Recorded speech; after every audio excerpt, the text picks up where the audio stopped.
Oh, what? The stream already started because of a stupid setting that I. That's embarrassing.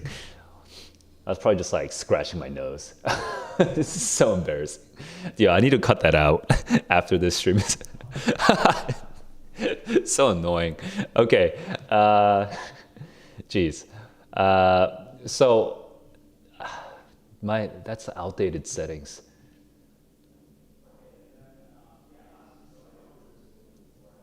Dude, that's so annoying. Okay, I need to change that setting later, but there we go. I changed my setting. Okay, so that won't happen next time.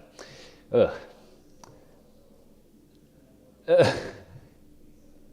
So I did not know I was already streaming. I thought I'd just been setting it up, but let's get started now since now's as good a time as any. So welcome to another day, another Lit Tutor Reacts. I've been messing around with the name of this thing. Before I used to call it something very boring and descriptive, like reading reactions with just the title and the author. But then I realized that I really need this SAT 1600 so that I can just be like SAT 1600 reacts and then and then just have myself read the story. So coming soon to theaters near you, SAT 1600 reacts. That's what's gonna happen in hopefully a week. 2 days actually, 2 days. The scores are coming out in 2 days. So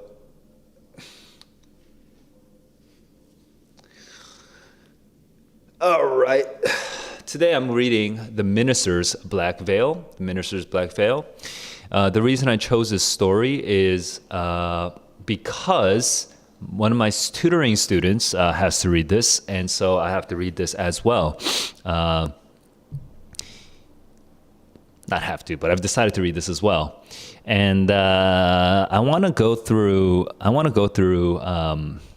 I've already kind of done some of the pre-reading. I kind of already know what the story is about, and I even kind of know what the ending is because I skimmed it because I had to kind of tutor this kid through it. So I kind of know the gist, but that's different from actually reading it from the beginning to end of a narrative work because the experience is not just knowing what happens. The experience is the language, the characters, how it all comes alive. So how it actually becomes realized, how the idea becomes realized on the page. Like, what's the difference between having somebody tell you the whole plot of Lord of the Rings and then actually watching it, right?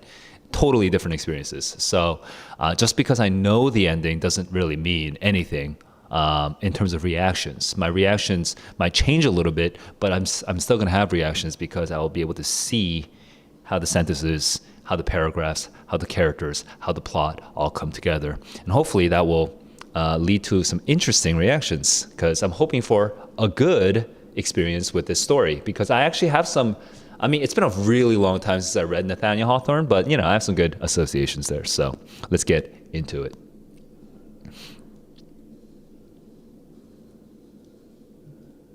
Hang on, is that the right one? Here we go. That's the right one.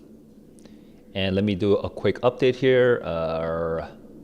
It's not the order of time. It's The Minister's Black Veil. Nathaniel Hawthorne. Does that look okay? Oh, that's kind of ugly.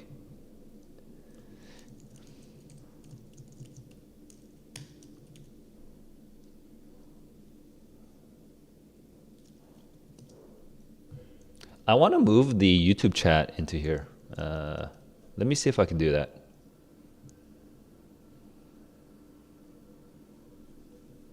And when was this published? It was published in 1837.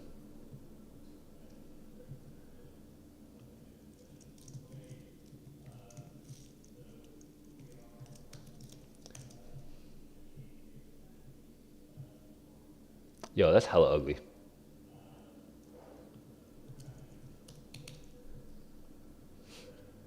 It's like better.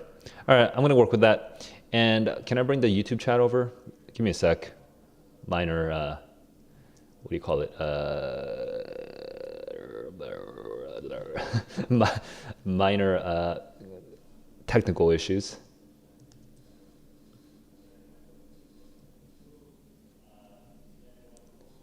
YouTube chat over here.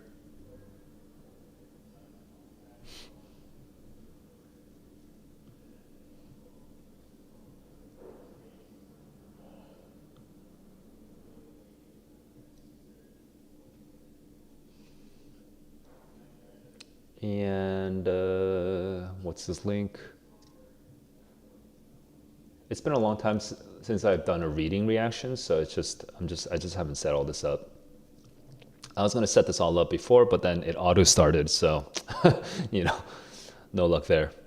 And then I'm gonna just do a quick testing. Yeah, it should work. I think we're good. Despite the hyper ugliness, let me see if I can fix this real quick. Oops, that's not what I want. Ooh, that's not what I want.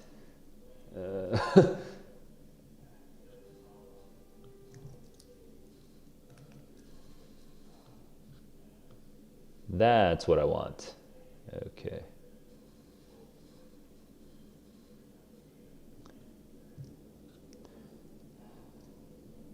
Okay, I have to mess with this a little bit more, but for now, that'll be good enough. That'll be pretty good.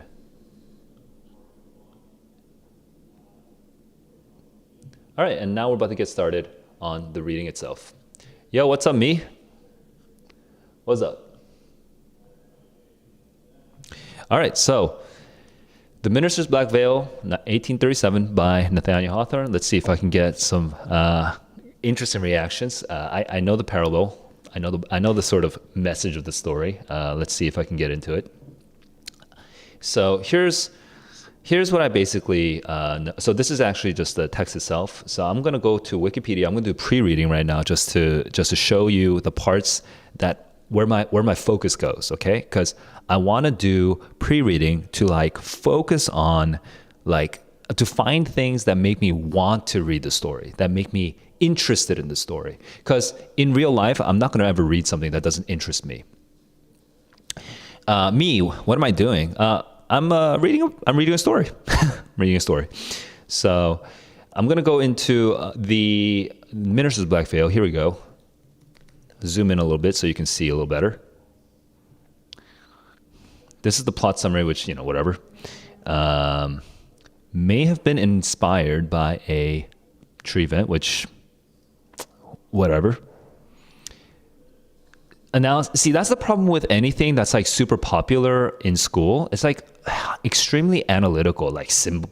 It's basically just like a bunch of like analysis, but you don't need this. You don't need this to get excited. In fact, if anything, generally speaking, most analysis for most readers is going to be unexciting. It's going to make you less excited to read. So none of this is useful, but critical response, that might be interesting. Knowing what actually happened. What was the reaction at that time back in 1837?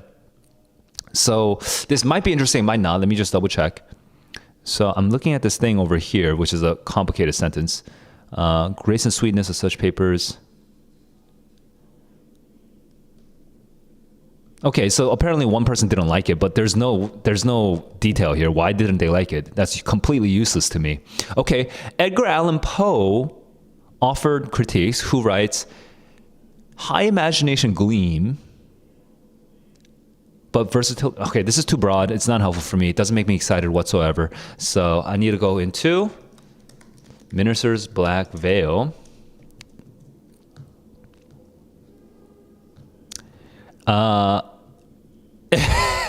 48% like this book. So this is not a bad thing, okay? It's not a bad thing because it's a school reading. So, so of course, kids hate school readings. Kids hate school readings. I mean, it's just natural. Let's go find, wait, where's the reviews? Okay, here we go. This short story is actually really good. The not so good part is the end. How it ends. True. See, that's the problem with students. They're not very descriptive. Like, they don't tell me pretty meh, but why? But why? Why? Like, what's like the thing that you read, see, assignments, blah blah blah, right? These kids are doing this perfunctorily. They're just complaining, right? The thing that would help, okay, but the problem with school readings is you don't really get a lot of good reviews on them. But what might help is seeing good reads from actual readers, okay? So I'm trying to find something to be excited about here. Here we go, actual readers, people who want to read. Takes to wearing a black veil, just describing what happens, as he won't tell her. Draw their own conclusions. It leaves me pondering. Okay, so it's an open-ended ending, so whatever. That's kind of interesting, but I want to know more of the, like, where's the crunchiness? Where's the details, right? Like, if I read a story, I want to be excited to read it. I'm not going to just do it because I'm freaking forced to. It's the worst. Moral parable of sin and guilt. Realistic, gothic. Moral urgency. That's the kind of stuff that high school teachers like anyway, right? So let's find something exciting. So as you guys may have been able to pick up, there's this pastor, this reverend who wears a veil across his face for some mysterious reason that nobody understands. And that's an interesting idea. I kind of want to read it. Just that idea itself is interesting because it's kind of creepy. It's kind of annoying. It draws attention. If you just do this one thing that's different from everyone else, you're breaking the norms. Like, why? They recoil, they shun, they speculate, they come to realize their own sinful natures. Refuses. Is he a symbol? Is he a narcissist? He refuses to take sides, and we get this ambiguous, resonant tale. This is a little analytical. Bill Kerwin is writing in a little bit of an analytical. He might be like a high school teacher even, but he writes it well. So I feel multiple feelings here, but right now I like this idea of a minister wearing a black veil. It's such a strange thing to have happening. Okay, so that is one thing I'm kind of looking forward to. And it foreshadows the Scarlet Letter, which is an extreme, which obviously I read. I don't know if it's obvious, but basically I read that for high school. So it's an interesting sort of. You get to see Nathaniel Hawthorne develop this idea, okay, by seeing the early version of the idea. Higher truth. You too, get this. Why the sudden change? Why the alien? Is he sick? Has he had a fright? This is this is so extra. I love it.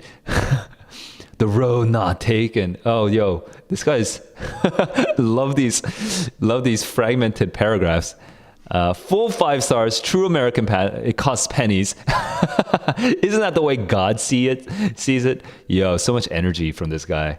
I don't particularly find anything specific that crushed his soul. Maybe that's kind of interesting, but it's a little, maybe it's too, honestly, all that level of excitement is fun, but I don't know if that helps me set my expectations in any concrete way. So moving on.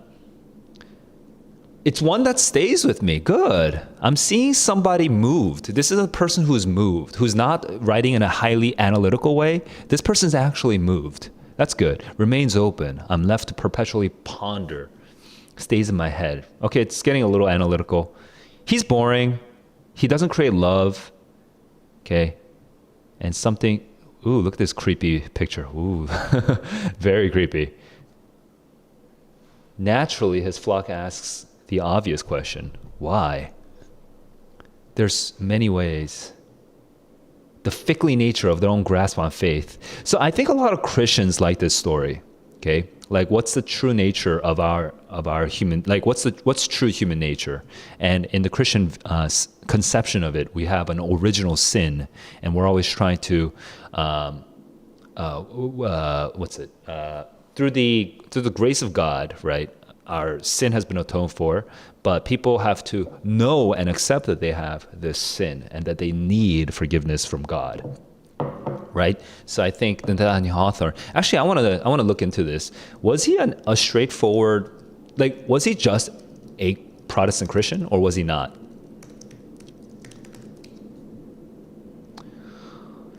He was a personal, non-institutional Christian. Interesting. Okay. And it tends to be that when you are a highly thoughtful person, oftentimes you do have trouble, conforming to certain societies or communities that tell religion in a sort of prepackaged way. Not to say it's a bad thing. I think churches and like religious institutions are good in a general way. Not every single church, but not every single faith institution, but in a general way they can be good. But a lot of times you get the interesting works of art, the interesting works of even science, and the interesting works of ingenuity from people who are thinking a little different. They're thinking different from the mainstream of their society.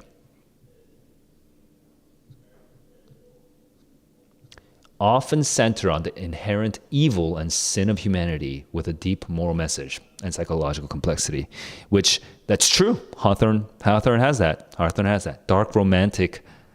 All right, I'm already excited enough. I'm excited enough. Here's what I'm getting, okay? I'm going to get this like dark.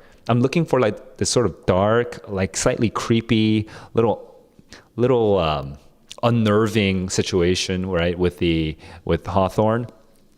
With this reverend, okay, and who has this veil over his head, over his face. That picture was a little cursed. You saw that picture earlier. Where was that? Goodreads. Where's Goodreads?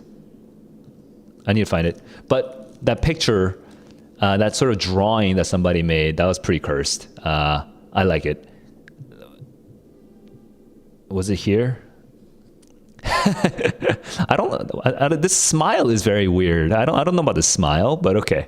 But yeah, it's a creepy little picture, and I'm looking forward to seeing how this plays out with the uncertainty and I'm looking forward to seeing how the moral message kind of comes through.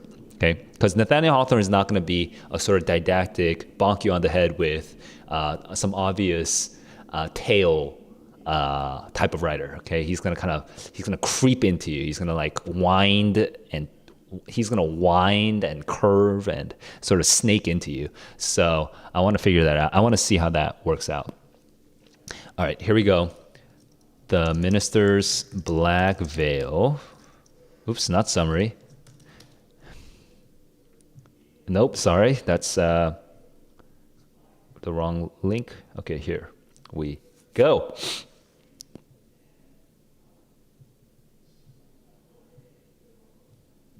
How come this doesn't go away? There we go. Okay, and we're going.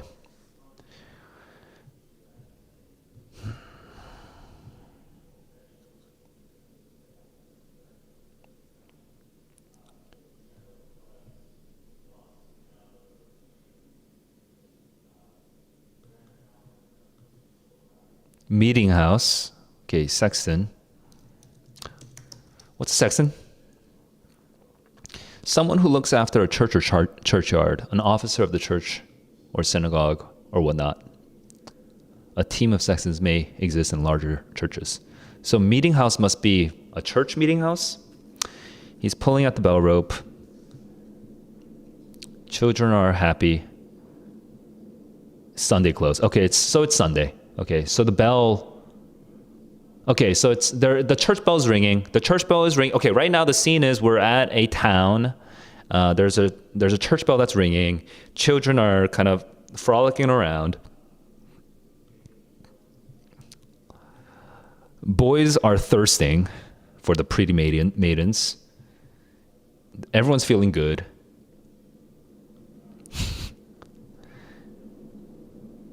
And we go straight into the first glimpse of the clergyman. There we go. We go straight into it. No fat whatsoever. Okay?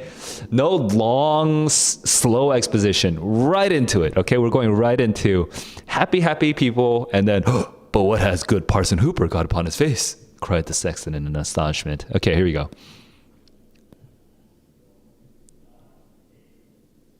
Meditative way, slow, unlike the little kids who are frolicking. So this is an interesting. This I can imagine the scene in my head so clearly. Dude's like slow. He's just like a shroud of darkness.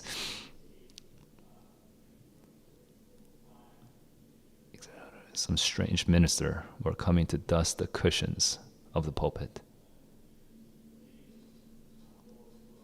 Wait, is this supposed to be? That's not a joke, right? It's not a joke. That's literally, that's literally just a comparison of how weird this. That's a strange analogy, but yeah, okay, whatever. That's just a comparison of how strange this his look is. This look is. We know that his look is the veil, but we don't actually know the veil yet. Are you sure it's our person? Goodman Gray. Of course it is. Okay, some other guy was gone. The cause of so much amazement may appear not very important. He's 30. He's a bachelor, though still a bachelor. But he was neat. And there was one remarkable thing. He had a veil that could be shaken by the breath. 2 folds of crepe. His mouth and chin pop out. But he can still see through it. Ooh, interesting. He can still see through it, but it just gives a darkened aspect to all living and dead things. Interesting. That's a nice little symbolic bit there. He sees everything through a darkness.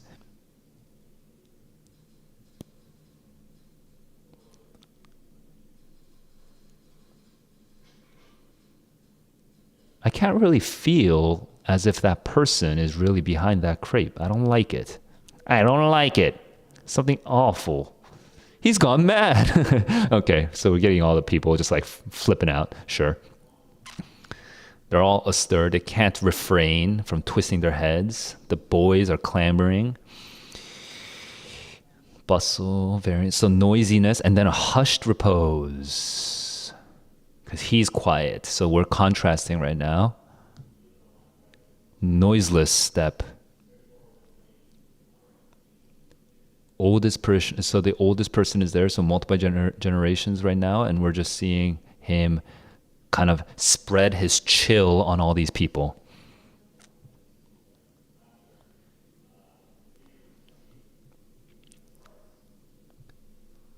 He never took it off.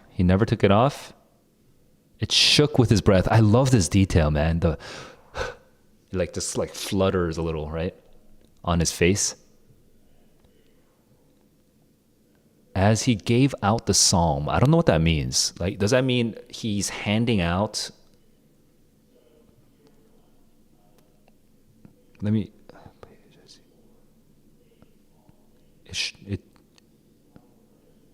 Oh, this is parallel. So there's multiple actions. We're doing like a little montage right now. It shook as he gave out the psalm. It threw its obscurity between him and the reading. And while he prayed, the veil lay heavily on his face. Did he seek to hide the face from the God? Interesting. This wording, the dread being, that's not Christian wording. It's a very dark and heavy wording when we're talking about God himself.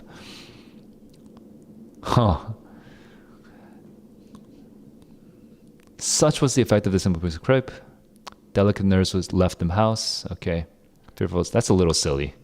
Honestly, this is a little silly, honestly. Like, really? But sure. Oh, woman. Oh, you delicate woman with your frail constitutions.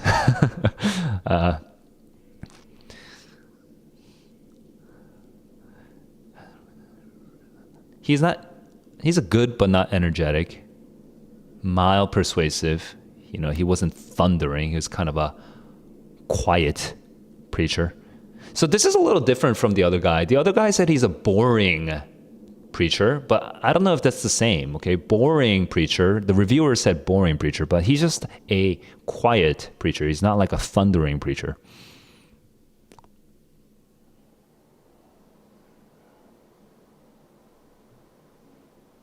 Ooh. It's the same type of thing, but there was something different which made it very powerful for them. Because of the veil, it was tinged darkly with the gloom of his temperament, a secret sin. The subject had reference to secret sin, things that we hide, that we do not conceal, that would prefer to conceal from our own consciousness. We would like to forget it. We would want God to forget it. This gave his words power.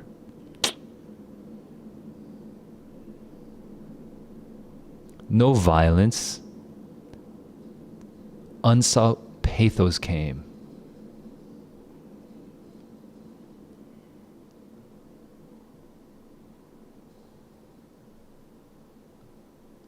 Okay, there's something in this minister that changed, and he's holding his audience. Everyone's paying attention to him because of some sort of power that this veil gives us. Okay, so right now we're shifting from just the darkness to the sort of he's holding on to some truth. This guy has authority right now. They hurried out with confusion and amazement, whispering. Some go alone. Some are loudly laughing.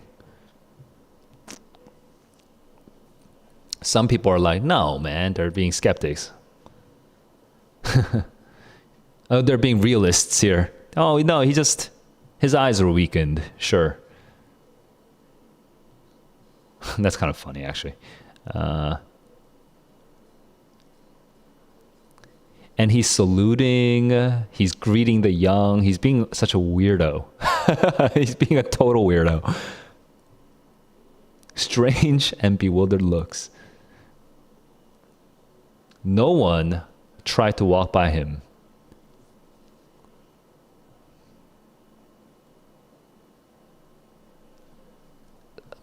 As a real person, he'd be such an ultra serious person, man. He would not be cool to invite to parties.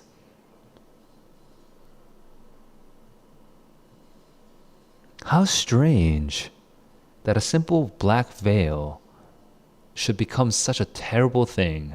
I kind of wish they didn't say this. I wish Nathaniel Hawthorne didn't put this in. It's a little too interpretive. It's like telling me what to think. I kind of don't like that.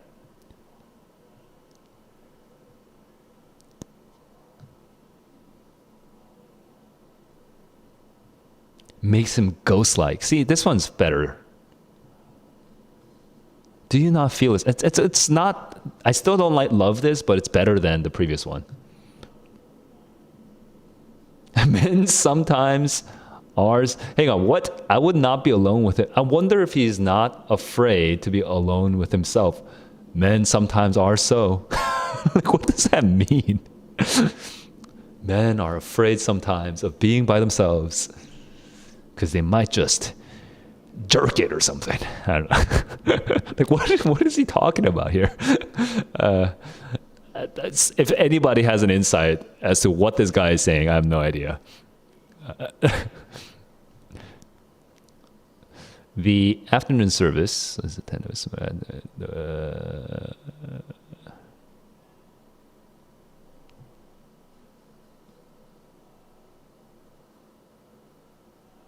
Oh, I just zoned out. Oh, I didn't notice the word funeral. Okay, so the setting has shifted. Okay, the setting has shifted. We're at a funeral because there's an afternoon service. No. There's an afternoon service and then there's a funeral. And of course there's a funeral because Hawthorne got a Hawthorne. We're going to be dark right now. They're talking about the good qualities of the DCs when they're interrupted. I wonder what this Hooper bastard is going to do. Man, that's such a creepy thing. Okay. Everyone's all quiet and awkward now.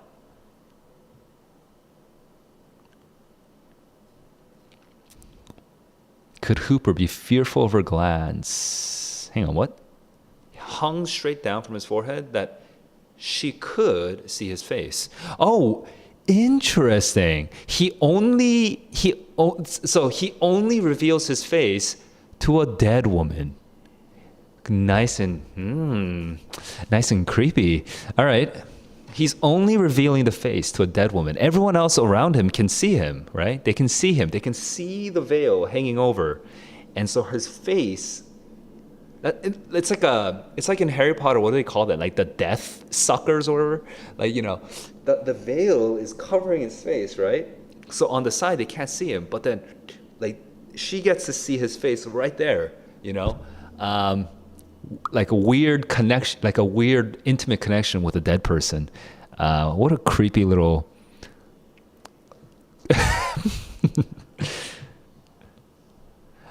creepy little bastard. The interview between the dead. See, I'm not making it up. Nathaniel Hawthorne is specifically emphasizing this. This close. The corpse had shuddered. That's a little okay, that's a little much.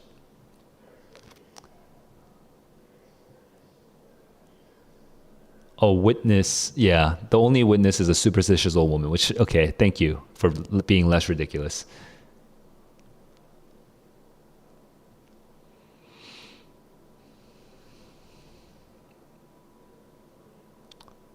Okay, this prayer is intense.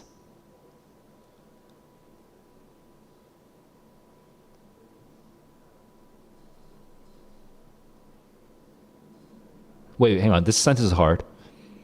When he prayed, so he prayed that they and himself and everyone, he prayed that they might be ready for the dreadful hour that should snatch the veil from their faces. Stop there. Multiple things happening right now. He's praying that everyone is ready, that for that dreadful hour when their veil is snatched from their faces. Now, that is referring to death, okay? Everyone should be ready for death because God may take them away. But it's not a very Christian wording. Snatching the veil is not a Christian wording. The Christian wording is like when God calls you up or something like that, right? Like it's supposed to be more positive, but here it's the dreadful hour when you snatch the veil, when the veil is snatched from their faces, And so we get this twist on the Christian phrasing of it. It's not a Christian phrasing.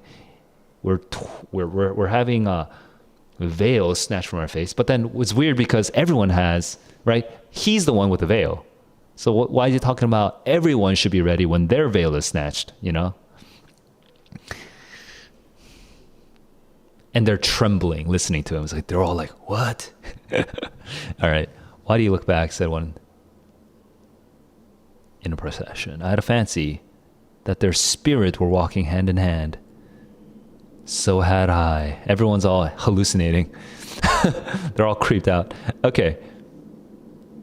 He had a cheerfulness for such occasions as marriages, as weddings, I mean. So he does smile. He's not just a total doom and gloom guy. This made him very beloved. In fact, this is the thing that made him most beloved. They were trusting that the strange awe which had gathered over him would now be dispelled. They assumed that, yeah, but of course not. He's going to still have that horrible black veil. Exactly.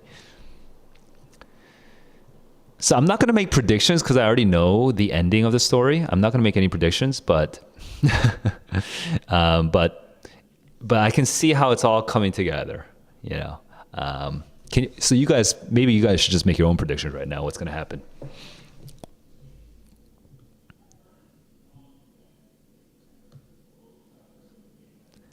But yeah, we're humanizing him. He can still smile. He's still the normal person that he is. It's just everyone around him.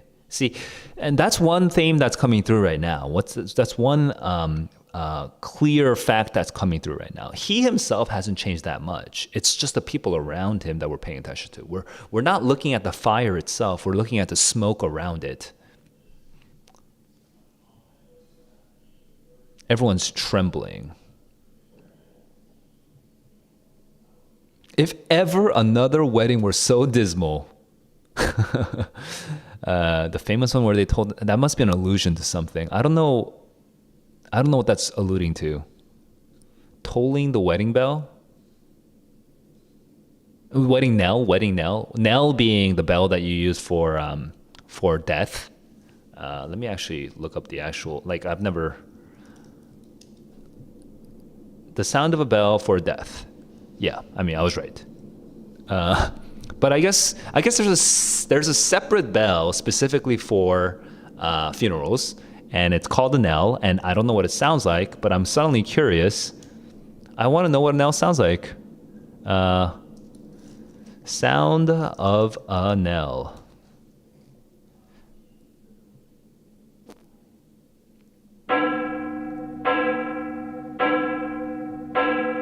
Huh. Is this England? I wonder where this is. Just imagine being in a European city during the Black Death and hearing the thing, bell number 2. Oh, bell toll number 1 and 2 are different.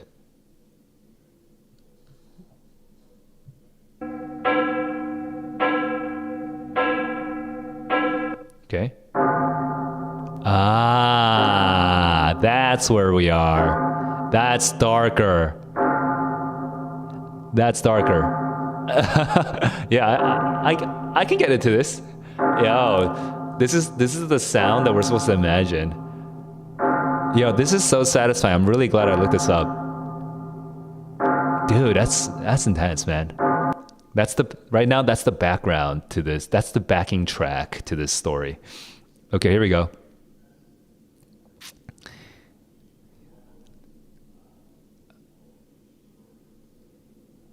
Hang on, where are we? He raises a glass, he raises a glass, wishing happiness, mild pleasantry. It should have brightened them, but of course it doesn't. They catch a glimpse of a figure. Hang on. Catching a glimpse of his figure in the looking glass in the mirror.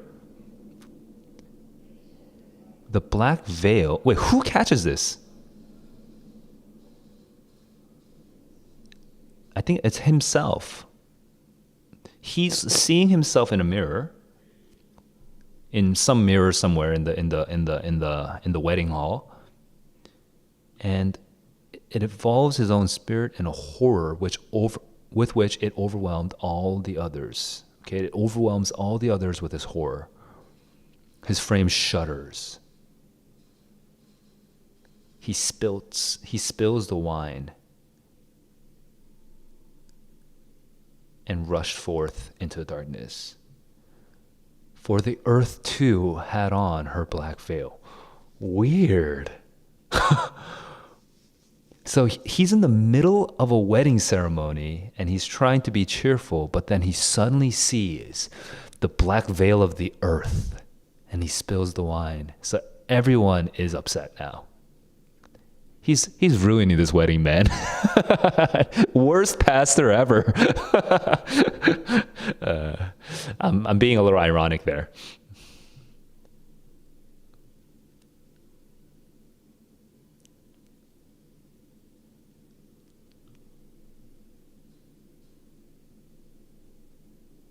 One imitative little imp covered his face with a black handkerchief.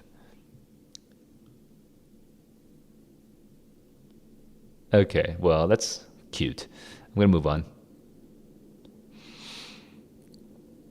So everyone's talking. It's remarkable that of all the busybodies, no one tried to even ask, why did you do this thing?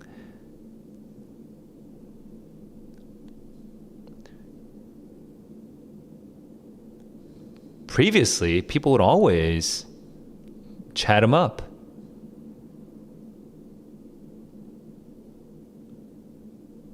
He's so serious that any sort of negative, okay, he's a very serious character. Okay. Even the mildest censure would be like a crime to him. And even though everyone knows about him, his sort of humility, none of them would actually bring up the conversation. A feeling of dread. Deputation of the church. Hang on. What? There was a feeling of dread, which caused everyone to shift the responsibility to. Yeah. Okay. So now people are just like bandying it about until the church itself gets involved before it becomes a scandal. Never did an embassy so ill discharge its duty. It's the worst. It was a fiasco. The minister was friendly, but he became silent. The topic was obvious enough, but they're all hemming and hawing. They're having a hard time bringing it up. They can see a melancholy smile. A secret. Were the veil but cast aside, they might speak freely of it, but not to them. It's hard to talk about the veil with the veil there. So earlier, there was a review that I saw that was talking about how there's a sort of psychological exactness. I don't know what the exact wording was, but something like that, like a psychological depth to Nathaniel Hawthorne's writing. Now, I do think, realistically speaking, a real, what do you call it? Would this normally happen in most societies? Okay, who knows, realistically, right? I don't know. But I do feel like there is a psychological insight that does drive this story, so that even if you don't think this would really happen in your church, in your community, in your school, in your group, right? Even if you don't think that people will react this way in wherever you are, there is something that's still true about people, which is when somebody breaks the norm like this, especially a religious authority figure or a moral authority figure, since we're sort of in a post-religious age in the 21st century, but if there's a sort of moral authority figure and suddenly is hiding his own face, that's a little creepy. It's a little weird, and people would be awkward about it. They would. It's just a natural first reaction. And maybe one person in your community might be like, hey, what the hell are you doing? Right? But you can also easily imagine another society in which everyone's just like, you can, that's not impossible. That's a psychological characteristic of society, of people. So I can see that happening. And I think this is before Hawthorne, I don't know how many writers really delved into the psyche of like a sort of distorted Christian worldview. I don't know if distorted is the right word, but like the dark psyche, the dark half of the Christian worldview, right? Like Hawthorne is like really into that, and he shows it in a way that I haven't seen other writers before. I mean, I don't read that much these days, so I feel hesitant to make generalizations. But yeah, Hawthorne really gets into it, and I think in a way that's really effective compared to most writers. Here we go.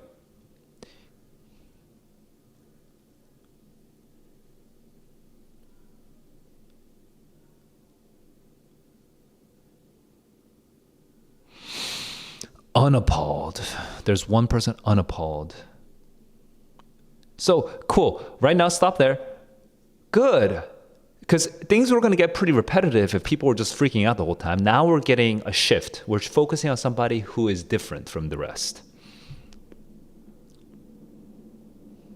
Calm energy of her character, determined to chase away the cloud. As his plighted wife, it should be her privilege to know what the black veil concealed. It's his wife.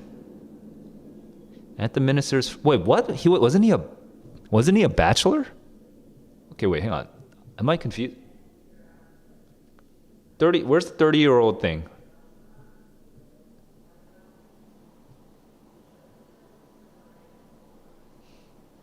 It's at the bottom of this paragraph, I think. Of about 30, though still a bachelor. So he's not married. So what's his plighted wife?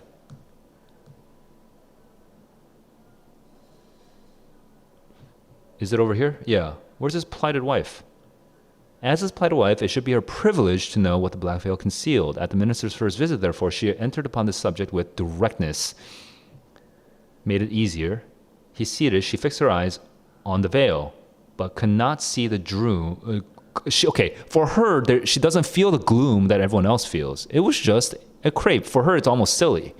No, she said aloud and smiled. There's nothing terrible in this. It hides a face I'm always glad to look upon. So she's the sort of, let the sun shine from behind the cloud, lay aside your black veil, tell me why you put it on. So she's being the common sense right now. There's an hour to come. Okay, so this feels realistic, honestly. There is an hour to come, said he, when all of us shall cast aside our veils. He comes back to the veils. Take it not amiss, beloved friend. So they're not married. So plighted. What does plighted mean? Oh, that is a different definition. That he's engaged to her. Huh.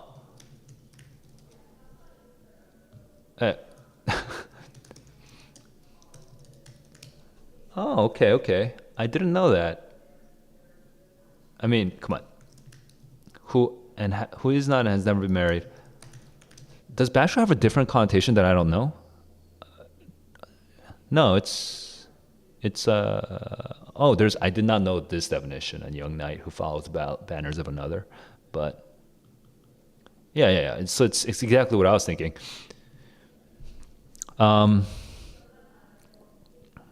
Plighted. I did not know that. Okay, so he as the fiancé, basically. Your words are a mystery. Take away the veil from your words, at least. Okay, if you're not going to take off your physical veil, don't be stupid with your words. Just speak directly. Elizabeth, I will, so far as my vow may suffer me. This veil is a type and a symbol. It's a little on the nose, Hawthorne. That's a little straightforward. And I am bound to wear it ever, both in light and darkness, in solitude and gaze, in strangers, friends. There's apparently a vow. Okay, he made a vow to God himself, I guess. This dismal shade must separate me from the world. Even you, Elizabeth, can never come behind it. What? Yo, do not get married to this guy. This guy is crazy. Yo, do not, Elizabeth, stay back. Don't get married. This guy is nuts. Dude, if it be a sign of mourning, I perhaps have sorrows dark enough to be typified by a black veil. What if the word? Oh, very realistic. Oh, very good.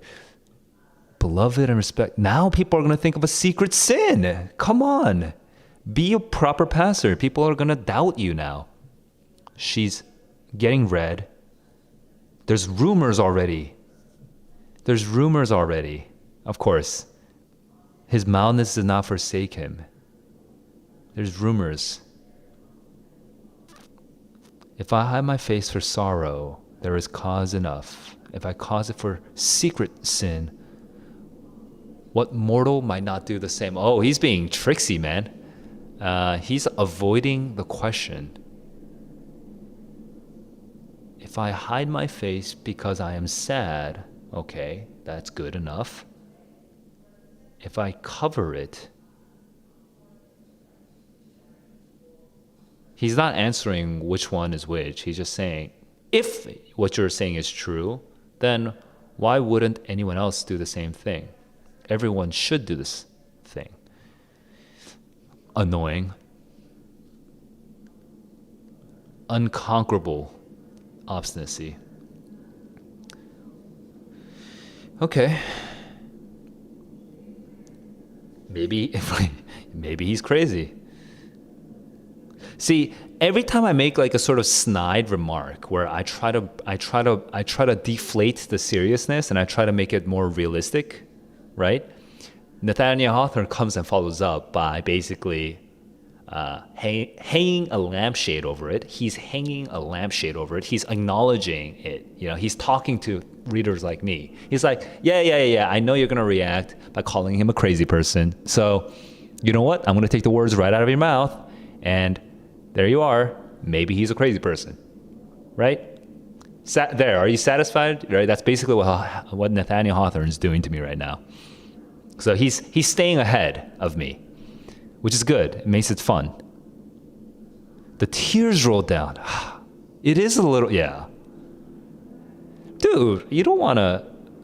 She stood trembling. Now she's defeated. And do you feel it then? At last. And do you feel it then at last? That's sad. He has his little victory, but this victory doesn't feel victorious.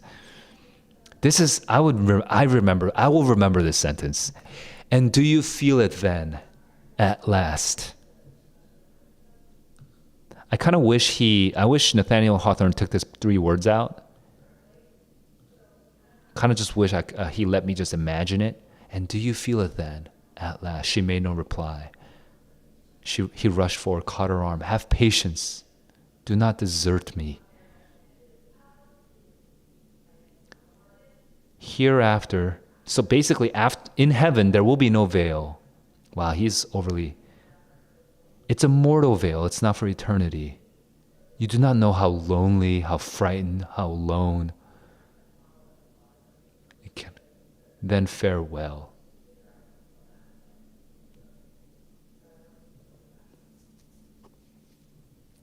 He's drawing himself deeper into this loneliness, which is, I was not expecting that. I'm surprised by that. I can feel my blood pumping faster right now. A material separated from happiness through the horrors which a shadow forth. Though the horrors must be drawn darkly between the fondest lovers. There's a little bit that I want to nitpick at here in terms of like, it's like, never mind. I'm not going to get into it. But anyway, if you're curious, let's have a conversation about this part. It's sort of like, I think any sort of 21st century post-feminist reading of this sentence is a little problematic.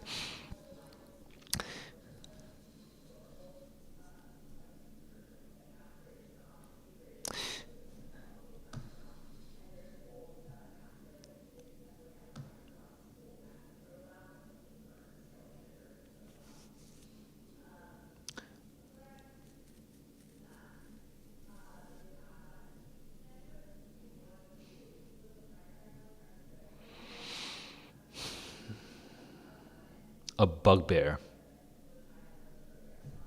So let me take a quick break to make a. Oh, if this is not a word I've. What the heck? A cause of obsessive fear, irritation, or loathing.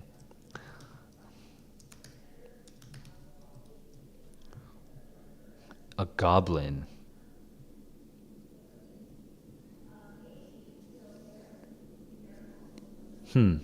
Sort of like a bugbear.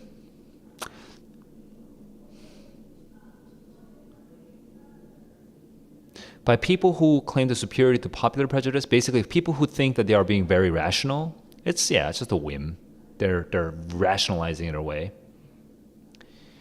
And then most people are obsessed by it. They're freaking out. And now he's already lost his own wife, his own fiancée. His fiancée is going to depart him. So now we're going to move towards the ending. I mean, he has nothing now. He's deep down. He's lonely. He's afraid, and he sees that everyone's going to have to take off their veil. So in the 21st century, he might take a gun and start shooting everybody. In America only. Only in America, because that's only in America that happens. He's going to go crazy, man. What is going on? Cannot walk the timid street with any peace of conscience. See that.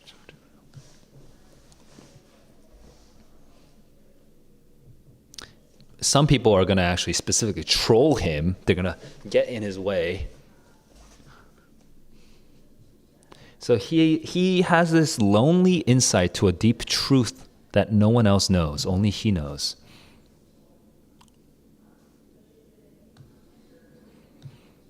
Children fled. Okay.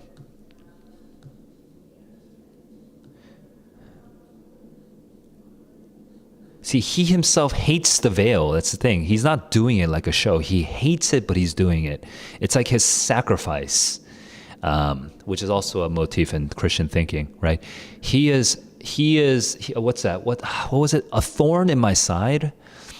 In the Bible, there's this thing about, like God leaving a thorn in your side. I forget the actual reference there. Okay. But this is like the thorn in his side, and he is willingly accepting it from God because he's seen some dark truth. Okay. And he doesn't like it. That's the important thing here. He's not doing this like, he's doing it willingly, but not happily.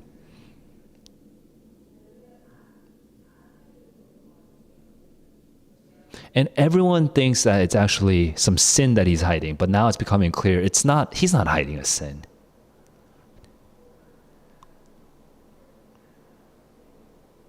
Yo, after this, I'm gonna read the Spark Notes, and I'm already I'm like pre-triggered by how bad the Spark Notes is gonna be. I'm gonna read the Spark Notes and I'm gonna be upset, but I'm gonna read the Spark Notes after this, okay?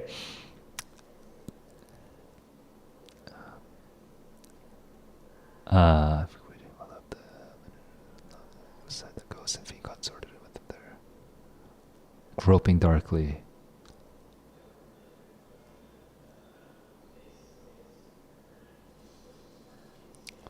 So he's sort of separated from the world here. Okay, well, come on. I feel like it's getting a little slow. Okay, what's going to happen? One desirable effect, very efficient clergyman. Okay, so we're balancing it with, right now, we're flipping on the other side. There's no other. He became a man of awful power over souls that were in agony for sin. Always regarded him with a dread peculiar to themselves. That before he brought them, they had been with him behind the black veil. Hang on, what? Figurative. He's figuratively affirming that what? Before he brought the flock to the light, they were also with him behind the veil. So he's like the scapegoat almost. He's the one bringing them to the light, even though he's behind the black veil, because they were also with the black veil. Its gloom enabled him to sympathize with all dark affections. The sinners, the more dark people, cried aloud for Hooper. They shuddered. Right, it makes him more real, makes him more, you can connect with the darkness, right? Everyone knows the overly positive person that you would never want to tell the truth to. He's not like that. He's the very opposite of that. Because it was forbidden to behold his face, but many were made to quake before they departed. Wait, departed what? Even when death had been, okay, right. Oh, people are traveling from outside just to see him. So even people who are going to die are terrified, not so much of the death, they're terrified of his veil. Okay. So it's looking like, honestly, it's looking like a symbol for sin, this darkness that's within everybody. Covered with his black veil, he stood before the chief magistrate. Right. So even he's preaching the election sermon, and he effects such a deep impression that everyone got the deep gloom. He's a very effective minister because of this veil now, that people are really connecting to this concept of their own darkness, to the feelings of their own they're feeling their own darkness when through this veil. Kind of loving the unloved. A man apart from all men, shunned. Okay. He almost is like a Jesus figure, but a very dark version of a Jesus figure. He had one congregation, a more crowded one in the churchyard. Now he gets to rest. He gets a famous name. He becomes known throughout the New England churches over the years, okay? So now, oh, this is metaphorical. So over the years, okay?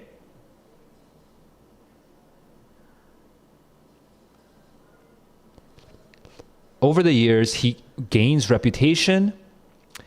All of his flocks start dying because the older ones start dying, and now it's his turn to rest. So he's old now.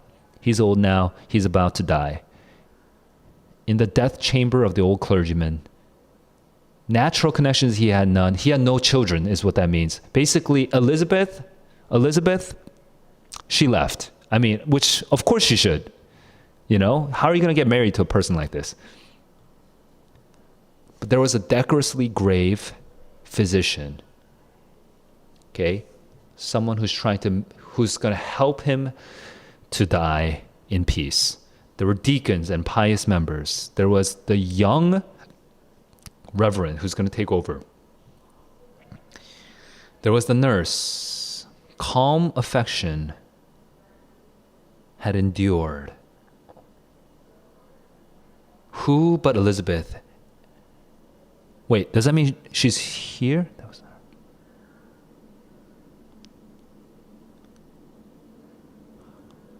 Oh, the nurse is Elizabeth. Okay, I see. The nurse is Elizabeth. Elizabeth is back. She has been long suffering, Elizabeth. Okay, I'm gonna work with that. I kind of wished, I don't know why, but I kind of wish Elizabeth didn't come back. But okay.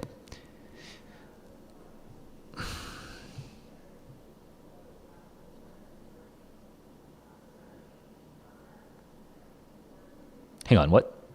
Hoary head of good Father Hooper upon his death pillow with black veil swathed about his brow, reaching down over his face. Okay, so he's lying there with the veil still over his face. And then his breath is still causing the veil to stir. All through his life since he was 30, he had that crepe hanging between him. It separated him from society and from love. So this is like a very dark version of being a monk, right? Having grasped the truth of the sin of humanity, he has sequestered himself behind this veil. He's no longer of this world. He's a man apart from all men, and he's suffering silently. Okay, now his time is ending. So they're going to want to take off the veil. They're going to want to take off the veil at the end.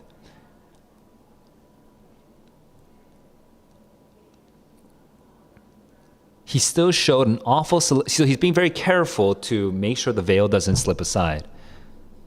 Even when he's kind of going crazy, you know, as he's about to approach death, even as he's not really in his right mind anymore, he's still taking care of the veil. Even if his bewildered soul could have forgotten, there was a faithful woman at his pillow who, with averted eyes, would have covered that aged face, which she had at last beheld. Okay, so this is Elizabeth. The last time she saw his face was when he was 30. And this faithful woman, and so we're talking about Elizabeth again. Even if he had messed up and the face was revealed, she would cover it for him. Okay, I don't know. Why do we need to emphasize Elizabeth so much? I don't really know. Like, why do we need to have her being so faithful?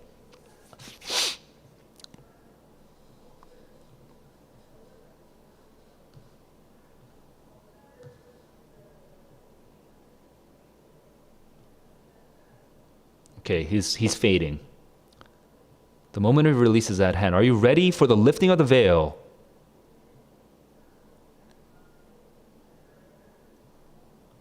My soul hath a patient weariness until that veil be lifted.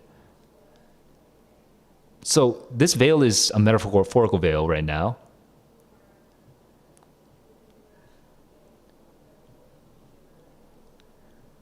Is it fitting that you should have a shadow to blacken your pure life? I pray you, I beseech you, please do not let your reputation be blackened. Lift your veil. Cast aside this black veil. Finally, the younger reverend is trying to reveal the mystery, but exerting a sudden energy that makes everyone freak out a little. He snatches both his hands from beneath the bedclothes, okay, of the Reverend Mr. Clark. Okay, it's kind of he's like a fucking zombie. Sorry, I'm trying not to curse. Okay, I'm gonna say it though, because I think the effect, you guys should understand the effect of this. If you see the scene, it's like a fucking zombie. grabbing the two hands, okay? You're supposed to freak out there. And press them strongly on the black veil. Never! On earth, never! Right? That's the... Yeah, dude. I love it. I love it. This zombie comes up. Are you now, dark old man? With what horrible crime upon your soul are you now passing to the judgment? So now the young reverend is convinced that there was a sin. You know, it's the mystery. He solves the mystery in his head. And then his breath is heaving. Grasping forward with his hands, he caught hold of life and held it back till he should speak. And then we have this death knell. Ding, ding. He even raised himself in bed, and there he sat. By the way, the death knell is actually not ringing at this moment, but you know, in my head, it's a soundtrack to this whole story. And there he sat, shivering with the arms of death around him. The arms of death are hugging him. The veil is hanging down, and in the gathered terrors of a lifetime, and yet the sad smile now seemed to glimmer. He's smiling. He's like, the reverend is like, what sin have you committed? And he's like, and he smiles. Why do you tremble at me alone? Tremble at each other. Have men avoided me? Women shown no pity. Children screamed and fled for my black veil. What has made this veil so awful? This veil is nothing. When the friend shows his heart, the lover shows her heart. His heart. When man does not shrink from the eye of the Creator, loathsomely treasuring up the secret of his sin, then deem me a monster. Okay, I see. You can call me a monster when you are being completely forthright, completely honest with your heart to your friend, to your lover, to your Creator. You first do what I have done before you condemn. So this also is a minor allusion to the Bible.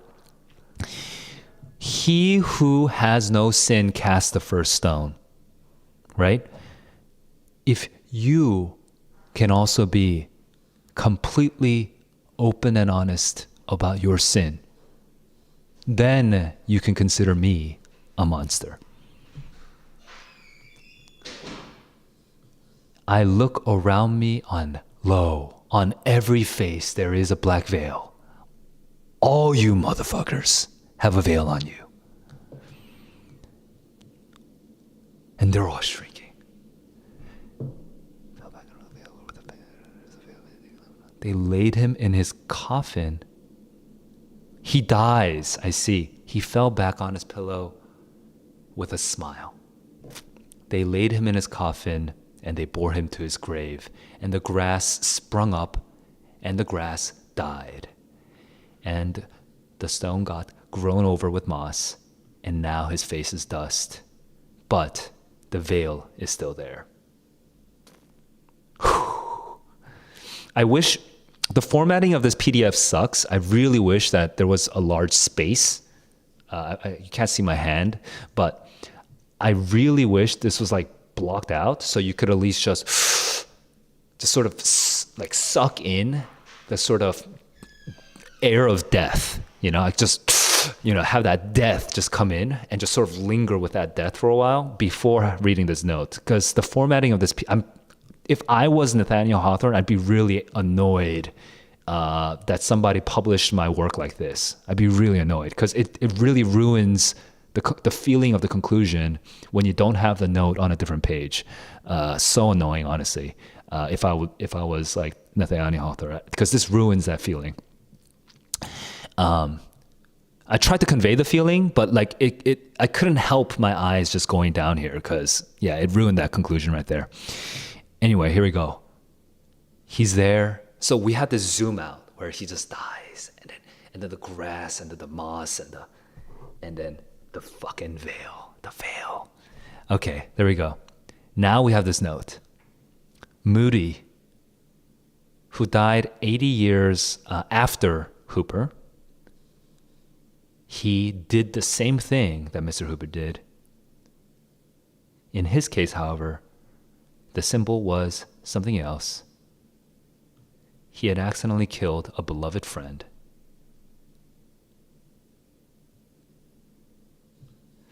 Oh, interesting. This note does something very interesting, to me at least. Okay, I don't know about what it was like for you guys when you read this, but the note, see, you know what Hawthorne's doing? He gives Hooper the final word, and the final word makes it sound like maybe he never committed any sin whatsoever, because it's so abstract. And it feels true that maybe he didn't commit any particular sin. But then this note, again, it would be so much better if it was on a different page, if there was a big space, okay, between the conclusion and this note. But this note, what it does is it still makes him human. It makes him look like, oh, no, he probably did have a sin. He probably did have a sin. Okay? It's just what sin? So, but that's not the focus, right? The focus is what he says. But then not Nathaniel Hawthorne takes as the voice of the narrator, you know, he still takes a sort of objective third person perspective on it and still shows the humanity in this person. So he doesn't turn only into a symbol, he still is a human character. So that's very interesting. Honestly, without that note kind of breaks the flow. Like, it makes it feel like a less perfect parable. Okay? It's supposed to be a parable. It makes it a less perfect symbol. This is where I'm getting the word parable from. I'm getting the word parable from here. Okay? That note makes it feel like a less perfect symbol, but that makes Nathaniel Hawthorne so much more of a genius, you know? He doesn't just tell a nice little packaged story about everyone's sin. It's also a story about a character. And it's both, and that's more complicated. And yeah, that's really good, actually. That's really good. If I wrote that, I don't think I would have done this. Like, I don't think my creative powers would have been sufficient for me to remind myself about the human characteristics of this character and then to write this note in. Like, if I wrote it, I probably wouldn't have had this note. And I think Hawthorne is better because he added that note. This is really tight. There are a couple of things that I don't love about this story just because of there are some parts that don't really age well, okay, especially with Elizabeth. I don't really love the Elizabeth character. Sort of like a stereotypical faithful Christian wife to be, you know. It's sort of there's no real she doesn't do a lot of heavy lifting in this story, okay? She doesn't really benefit the story that much, I think. But besides the Elizabeth bits, this sort of thing about like this sort of ongoing tension of like, did he sin? Did he not sin? But then also, what does he really mean? And like, everyone has a veil, and then, you know, and he who hath no sin cast the first stone or whatever, right? That whole message, right, is also combining with the character, the peculiarity of this one character himself. And so we have that balance going on. And I think that's really good. Okay, so what did I want and what did I get? I wanted to see how the creepiness of the veil sort of like winds itself into your consciousness, into your conscience even, and sort of conveys some sort of moral meaning, and how I wanted to feel the effectiveness of that way of storytelling. And what I got was that, I did get that, but I also got a sort of connection to a weird little character, you know, and I mostly made fun of him the whole time, you know, when I was reading it, but like, And I do think, like, if he was a real person, man, over serious, like, it's way too much. You know, I used to be more of a sincere Christian back in the day. I think if I actually met this person now, I'd be overwhelmed by this person. I would not want to be with this person. But I know that seriousness, that moral seriousness, and it's not endearing, but what would I call it? It's peculiar. It's the only word I can come up with right now. It's a peculiar character. It's interesting and peculiar character. So I got more than what I was expecting. So how would I score my own reading? I kind of cheated because I kind of knew how the story would come out, but I still enjoyed it quite a bit.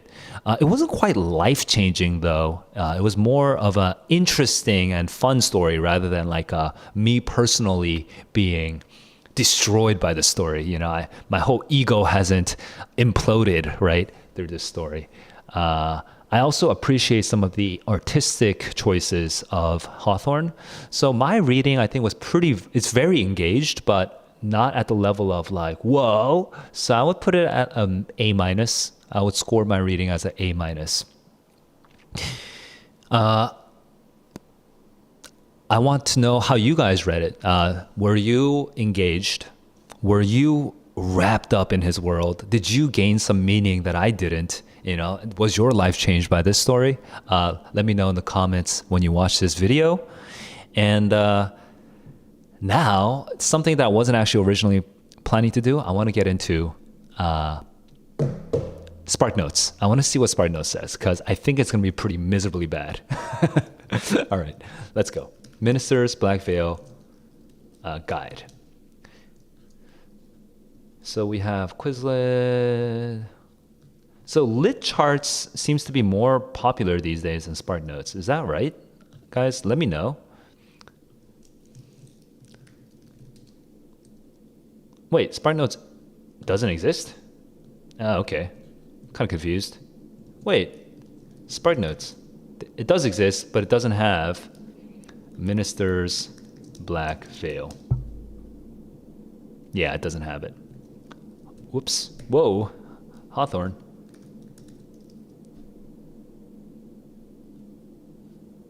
Young Goodman Brown. Huh. Interesting. Spark Notes has... Okay, forget Spark Notes. I'm going to look at LitCharts. Oh my god, my computer lags. Spark Notes has so many ads. That slowed down my computer so hard. Holy crap. Holy crap, that slowed down my... Hey, can I get rid of you, please? Go away. Oh my god, seriously? You don't even have an X button? That's effed up. I think that should be illegal. Okay. I used to work in, software design, so that should be illegal. Hey, web developers at LitCharts, you should be ashamed of yourself. Moving on. Introduction and detailed summary and analysis and themes. I'm gonna obviously skip the plot summary. Actually, no, I'm not. I'm gonna look at this. So let's forget the biography for now. Normally, I would have covered that in the pre-reading, so forget that. Forget the context because I'm not too interested. What? That's the introduction? Oh, the introduction is all the... Oh, okay, this is actually pretty useful though. I think if I was a student, it'd be really useful. But again, this is still not the reason that you should do pre-reading is not to just learn the little technical details, okay? It's to get excited about a story, and this kind of introduction is not good for... It's not going to make you excited to read something, okay? You will always do better analysis if you are excited to read the thing. So I think it's useful information, but it's not sufficient for pre-reading. Here we go. Summary. What's this thing? Like a highlighting tool. Don't want to do that. Okay.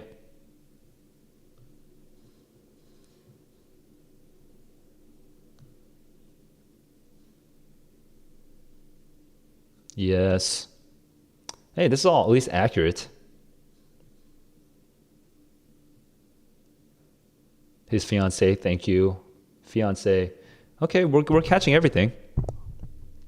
So whoever wrote this guide is pretty good.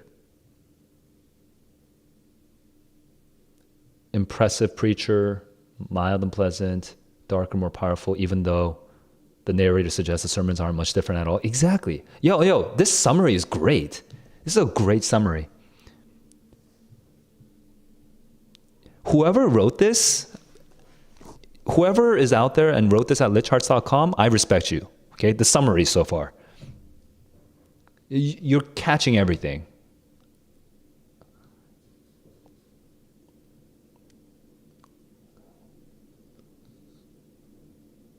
Exactly. Confused, he asks, what crime? In response, he says, why have you been afraid? He can only be condemned when everyone is completely honest. They bury with his face still covered.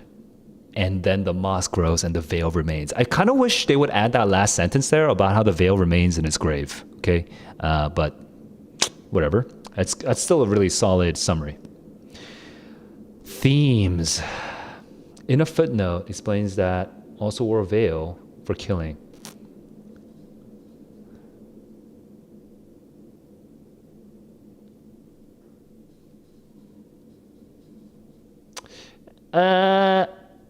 No. This is not one of the key questions of the story. If you think this is one of the key questions of the story, you're going to lose track of the story. Look, it's basically background detail. I don't think if I read that story the whole time thinking, what sin did he commit? What, did he cheat on Elizabeth? Did he lie to his congregation? Did he spread secrets? Like, if I was asking that kind of question in my head the whole time, I would have honestly had the worst reading of that story. It would have ruined my reading. I would not have gotten an A-. I would have gotten like a C+ at best. Like, if I'm constantly thinking, this is a key question, so I have to keep wondering, I would completely miss the point. And you know, a C+, not even C, that's being generous. I would get a D+ at best if I thought that this was one of the key questions of the story. I'm triggered by this. And I'm upset because I had such high hopes. When I was reading this summary, I was like, oh, dude, whoever wrote this guide is really smart, is what I was thinking. And maybe it's a different person who wrote this part, but dude, this is not a key question of the story. Not. You would ruin your reading if you thought it was. Annoyed. Okay, keep going.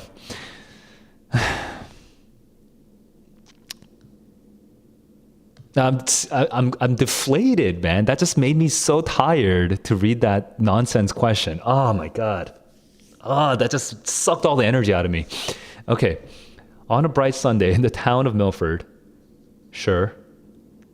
Yeah. Contrast. Cool, I guess. Yeah, I would say sure. That's not super major, but yeah. But contrasts are important. What are these themes? Puritanism and piety and appearance procession. Puritanism and piety is okay, I guess. I don't know. I mean, that's all societies, though. It's not just Puritan societies. If everyone's following a norm and you break the norm, it's not a Puritan specific thing. So I would focus more on this one, but sure.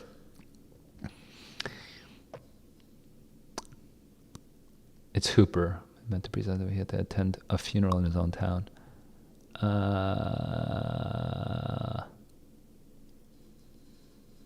I just lost track. What? Hooper. Yeah. Why are we analyzing this? Oh, Lord God. That is way too... But this is good, actually. I mean, I'll clearly disagree with some of these analysis, but I'm really glad that this exists where they point out what they think is significant passages or significant details, and then they write like a analysis on the side. And so if you are a lazy student, what you could do is you could just take a couple of these and then turn them into a paragraph each, right? So,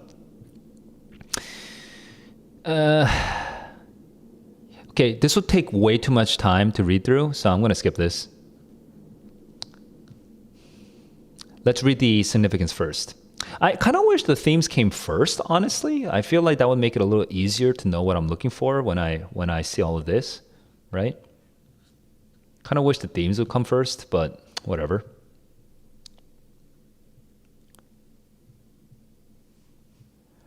Takes place in a small Puritan community. The Puritans were Christian Protestants that emerged in the 1600s. They quickly banished from the country. Sure. Wait, come on, what? That's not useful. He dramatized the conflict between the strict Puritanism and Milford's rather more lax Puritanism. Is that what that is? I guess that kind of makes sense. Okay. Secular thoughts. I don't know if Hawthorne would agree with the strict Puritanism characterization. Okay, I'm not sure. Because it's not even what does the narrator side?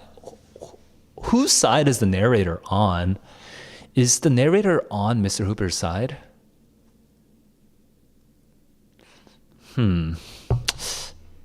Okay. Okay. I'm not disgusted by this. I'm just thinking about it. Like a paragon of. I just don't. I'm just having a hard time with associating everyone with all of Hooper's actions as like the paragon of Puritanism. I don't know if Puritanism is the right word for that, but Puritanism is such a broad word. It's such a huge word, and it feels like honestly the word Puritanism is being used just because LitCharts is written for high school students, and high school students have to use the word Puritanism in their essays. And that's why LitCharts has this, but. And yes, it's important to understand, what Puritan society was like. I think if you're trying to understand American history and American literature, you should understand Puritanism. But just calling him the paragon of Puritanism makes it sound like he's supposed to be the symbol of Puritanism, and that's like all of Puritanism. But no, it's a very specific angle. It's a very specific angle, right? This is not the end-all be-all of Puritanism. Like, the very specific thing is there's this deep, dark sin in everybody, okay? That's not Puritanism per se. It's actually just all of Calvinism. Like, it's a particular strand in Christianity that has persisted over the thousands of years. So, I don't know. It's a little weird to call it Puritanism. Okay, so my thoughts have gotten clearer on that. Flaws and contradictions. Now we're stretching. I think that's stretching. Now we're reading too much into these normal behaviors and imbuing them with meaning that's not actually in the text. What?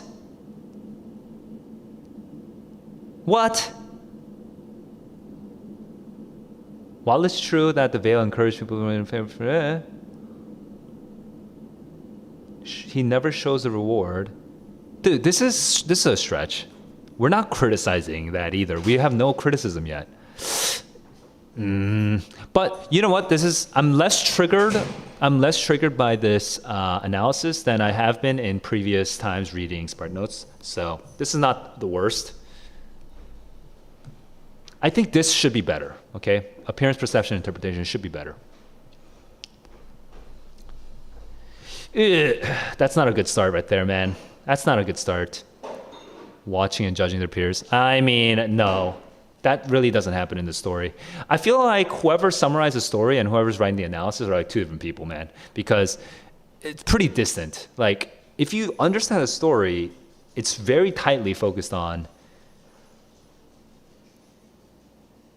who is this physical black veil really such a big deal when everyone actually has a black veil, right? So it's specifically focused on sin, the sin of everybody, the secret sins of everybody. That's what it's focused on. It's not focused on people judging and what? Yeah, they're being superficial, they respond to the black veil and they're being superficial, but we're not talking about judging their peers. That's such an overgeneralized thing. Yeah, no. I'm upset. Moving on. I'm not even going to read that. Sin and guilt. Okay, I think this should be better than the previous one. Let's go. Good.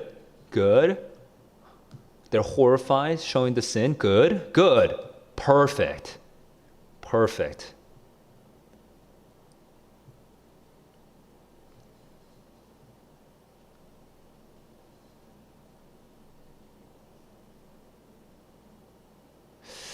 I don't like this sort of modern psychology thing kind of creeping in over here with ostracizing Hooper as a defense mechanism to avoid coming to terms with it.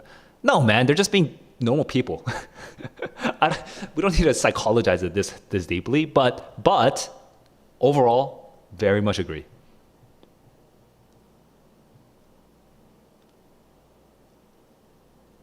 Yes, very much agree. Although the note at the very end does make it sound like he did commit a crime. So you know what? The person who wrote the analysis and the person who wrote the summary they feel like they're different people. They must be like two different people, at least, because the other person who wrote the analysis, remember that first paragraph? That person specifically said that Hawthorne must have committed a crime.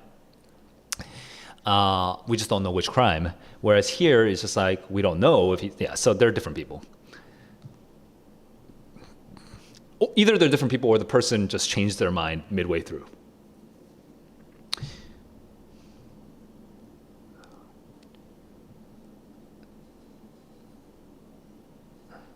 What? Hang on, what?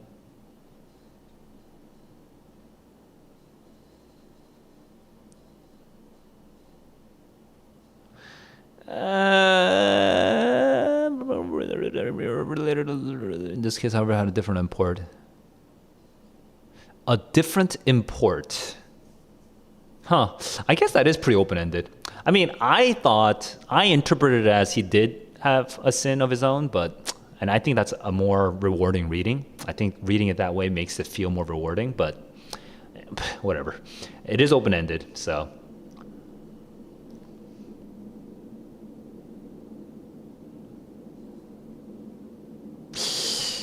Impossible to know to a certainty if a person is innocent or guilty of a crime. No, it's not impossible. If somebody just admits it, it's possible. The story is suggesting that it's not important to know. That's what the story is suggesting. Not it's impossible to know. Okay, that's a logically wrong conclusion to make. But people shouldn't obsess over other sins. I think that's a little simplified, but yeah, I agree with that. However, respecting others and allow them to work through their own guilt, now that's like a 21st century psychotherapist talking, and I think I agree with that as a general psychological truth. I think, yeah, we should respect each other and we should allow people to work through their own guilt, but that's definitely not what the story is about. The story is not telling you guys to become more like therapists. That's not, dude. These are non-textual. There's so many. See, but you know what? LitCharts is still generally, like what I'm reading here is still generally pretty good compared to some of the garbage I've seen out there. So this is still pretty good. I would say there's a lot of non-textual like flights of fancy, and this shit really messed me up when I was in high school. When I was in high school, I'd be reading other people's literature analysis and be like, how the hell did you even draw that conclusion? It makes no sense. And I got this idea that basically literature was just about bullshitting, and it was the wrong idea. Literature should not be about bullshitting. On the SAT, you never bullshit. On the SAT, on the reading sections, on the LSAT, on the reading section, on the GRE, I assume, on the reading sections, you're not going to bullshit. You're not going to take non-textual evidence and just make things up. You're going to actually draw real conclusions, draw defensible conclusions based on the text. And so that's why these things trigger me. I mean, because these taught me, these kinds of little details like respect others and allow them to work their own guilt. Dude, that's not from the text. That's not from the text. So no. Yeah, we're being careful here, but in high school, you're bombarded with non-textual interpretations. And it makes it sound like it's okay to do that. But it's not. You're gonna get if you go to a good school, and you take good literature classes in college, I mean, your teacher, your professor, I mean, is gonna rip your arguments to shreds because you're doing non-textual interpretation. Don't do this, okay? You can say, oh, I believe that people should respect each other and allow them to work through their own guilt. And I believe Nathaniel Hawthorne may also have believed the same thing. However, it's not in the text. There's no evidence of this in the text. Respecting others, allow them to work through their own guilt. Come on. To truly enjoy a work of art, you can't just start bullshitting interpretations. Okay, you're gonna get farther away from the text. You're not gonna engage with the text. Okay, so if you are doing stuff like that, you should score yourself lower from A, B, C, D, F with your engagement of the text. Okay, I'm cursing way too much today, so I'm gonna stop. But anyway, that is, I would say out of these three, this one is probably the best, Sin and Guilt. I'm not going to go into all these other ones. It's just too many themes, man. I'm going to move on. It's obviously this exists because it's just trying to help you write essays. And with essays, you know, in high school, you're kind of allowed to BS. And you're right. In fact, I think in some classes, you're basically encouraged to BS. But just know that that's not going to cut it in college level, in like advanced lit classes in college. It's not. You're going to have to be textual, and it's not even going to help you on the SAT. The SAT doesn't reward like nonsense, like sort of like non-textual interpretations. Everything has to come from the text. So work on that. When you just be aware of that when you are reading LitCharts or any other guide for your literature works. The general summary, the summaries and everything, they're real solid. I think if you're having a hard time reading a story and understanding what's happening, I think it's good to read summaries just so you know what's happening. But be careful with the analysis. Do your own analysis and make yourself smarter. All right, that's my response to the LitCharts. I went through pre-reading, I went through the reading itself, I gave you my impressions of the story, and then I gave you my little reaction to LitCharts. That's it for today's stream. For some of you guys who've been watching, thank you for being with me on this journey with the story. I actually really enjoyed it. I think if you're the kind of student, if you're the kind of person that has like a sort of deep interest in sort of like the deep inner darkness of people, that sort of psychology, and like how that manifests itself. Like what's that recent movie with the Joker? Was it the Joker? I didn't watch it. Like a Batman movie with the Joker or something. I forget. You know what? But if you're into that, kind of thing, I think this would resonate with you pretty deeply. So, and also if you're really into like Christianity as well, I think this would resonate with you pretty deeply. Okay, guys, that's it for the stream. I'll see you guys. Alex, yeah, good to see you. I'll see you guys in the next one. Keep on growing. Peace.